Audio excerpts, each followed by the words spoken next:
Teenage Mutant Ninja Turtles for the NES was one of the original 6 games I had back in the day, and it was the main source of me knowing who the Turtles were. As I can recall, TMNT was a fun platformer with some tricky jumps, but really hard. Now it seems as though this game is known as a terrible piece of crap that has nothing to do with the cartoon. So, is this game really as bad as everyone says, or is it just as awesome as I remember? Well, let's just put this game in and find out.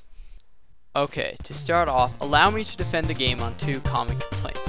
First off, the turtles can swim. I mean, there's a water level. That's the current pushing you away. You're not drowning. Also, according to Nintendo Power, it's actually based off the comics. I mean, the covers are the same with the original 1984 comics. So this may explain why there's a certain lack of characters or why there's all these random ones.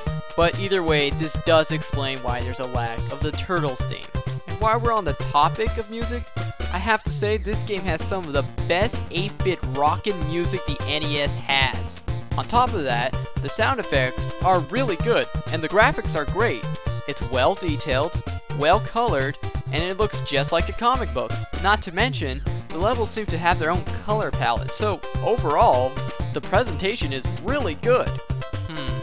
Let's see, what's another common complaint about this game? Oh yeah, the water level! Okay, first, you have enough time to beat this part, but only if you know where all the bombs are. But it's not like they're hard to find, and it just sucks when you miss one and then you're kinda screwed. And it's not the seaweed that makes this part so hard either. Yes, it probably does a little more damage than it should, but the real problem about this part is the controls and the momentum.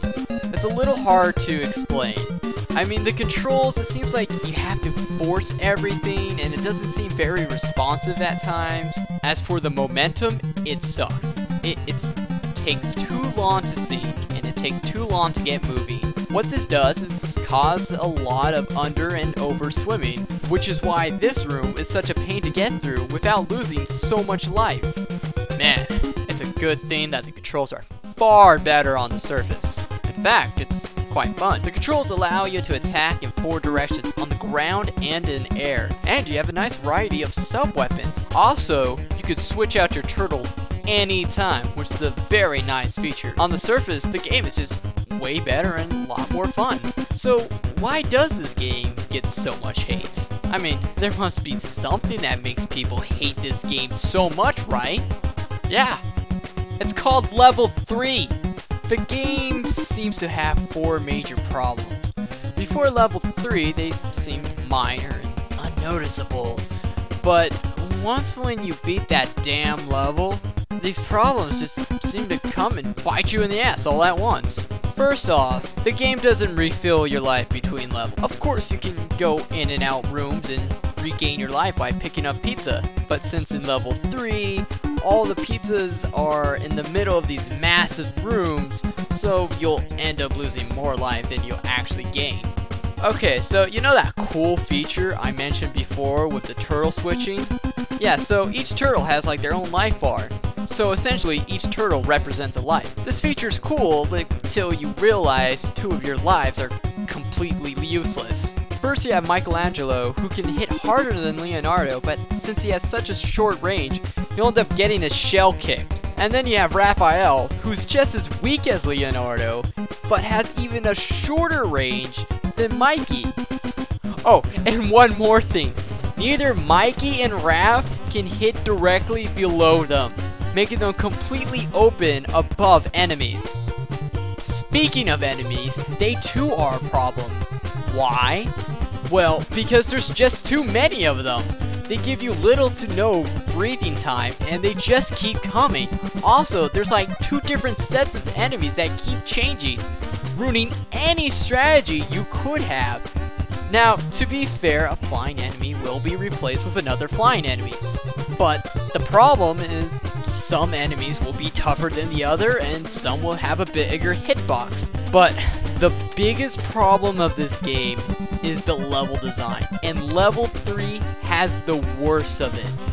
I'll give you a few examples. Alright, first off, the alleyways are too small and you get hit. April O'Neil, tells you to get a rope. In reality, you don't need a rope. And the most ridiculous thing is that gap that apparently you can walk over right before the first missile pickup. Now, I know what you're thinking. It's 2010. Is it really that big of a deal? Like you said, you can just walk over it. Yeah, it kind of is. Allow me to read you from Nintendo Power issue number 6. It says, and I quote, "To reach the highest left corner near entrance A, locate yourself just right to the door at the level below and press A to jump up. Only at this spot can you make the jump to the top. With practice, you will not only get the missiles, but you'll go on and capture a whole pizza."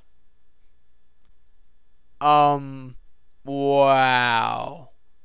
You know you messed up when Nintendo Power themselves didn't even realize you can walk over it.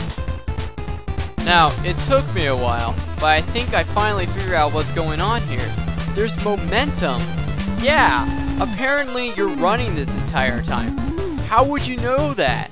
It wasn't addressed in the previous levels, and it's not like you're holding down a button in Mario, or you can see your character physically moving faster like in Sonic. You have no idea. Man, this momentum stuff is a real kick in the teeth, especially when you got a room like this. You're trying to get through here as fast as possible, but thanks to this momentum, you keep walking across the gaps. I mean, why can't the gaps be bigger? Or why is there this momentum to begin with? Terrible level design. Absolutely terrible. Well, there isn't really much to say about this game. I mean, level 4, more bad level design. Level 5, not as bad, but still kind of sucks. Level 6, it's a giant maze.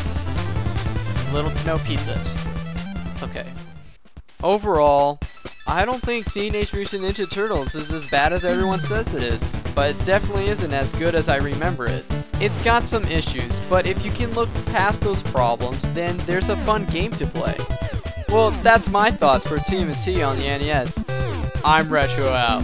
Thank you for watching my video, and remember everyone, winners eat pizza!